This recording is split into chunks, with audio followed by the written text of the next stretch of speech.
आमचे आरपीआयचे नेते रामदास आठवलेजी आणि आमच्या सगळ्या मित्रपक्षांचे देखील मनापासून आभार मानतो। खरं म्हणजे अतिशय महत्त्वाचं अशा प्रकारचे वर्ष आहे। एकीकडे आपण सगळे लोक ज्या प्रक्रियेतनं निवडून येतो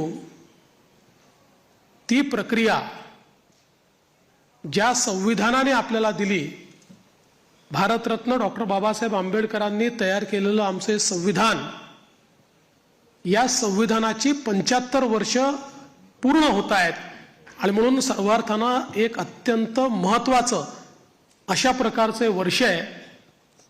कारण आपल्याला कल्पना आहे की देशाचे प्रधानमंत्री माननीय मोदीजी हे देखील नेहमी सांगतात की कुठल्याही ग्रंथापेक्षा, धर्मग्रंथापेक्षा माझ्याकरता भारताचं संविधान सगळ्यात महत्त्वाचं आहे आणि एक असं संविधान की ज्या संविधानाने प्रत्येक भारतीयाला जगण्याचा, मोठं होण्याचा, समृद्ध होण्याचा अधिकार दिला आणि भारताला जगातले एक उत्तम राष्ट्र म्हणून प्रस्थापित करण्याचं काम केलं।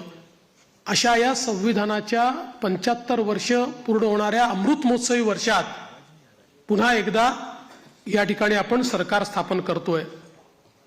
दुसरं, आपल्या सर्वांना कल्पना आहे की ज्यांनी समस्त हिंदुस्थानामध्ये मोगली आक्रमणानंतर आमची श्रद्धास्थानं जी उद्ध्वस्त झाली होती त्या सर्व श्रद्धास्थानांचं पुनरुज्जीवन केलं, त्या राजमाता अहिल्यादेवी होळकर यांचंही 300वे जयंती वर्ष हेच आहे।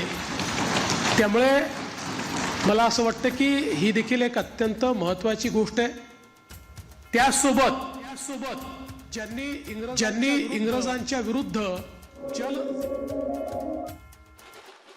मी पुन्हा येईन याच निर्धारानं, याच भूमिकेत, याच ठिकाणी नव महाराष्ट्राच्या निर्मितीसाठी मी पुन्हा येईन। गावांना जलयुक्त करण्यासाठी, शहरांचा चेहरा बदलण्यासाठी, माझ्या महाराष्ट्राला दुष्काळमुक्त करण्यासाठी, नव महाराष्ट्राच्या निर्मितीसाठी मी पुन्हा येईन। माझ्या युवा मित्रांना अधिक सक्षम बनवण्यासाठी, माझ्या बळीराजाचे हात बळकट करण्यासाठी, नव महाराष्ट्राच्या निर्मितीसाठी मी पुन्हा येईन। याच निर्धारानं, याच भूमिकेत, याच ठिकाणी प्रत्येक व्यक्तीची साथ घेत, त्याचा हात हातात घेत माझ्या महाराष्ट्राला एक नवीन रूप देण्यासाठी, नव महाराष्ट्राच्या निर्मितीसाठी मी पुन्हा येईन।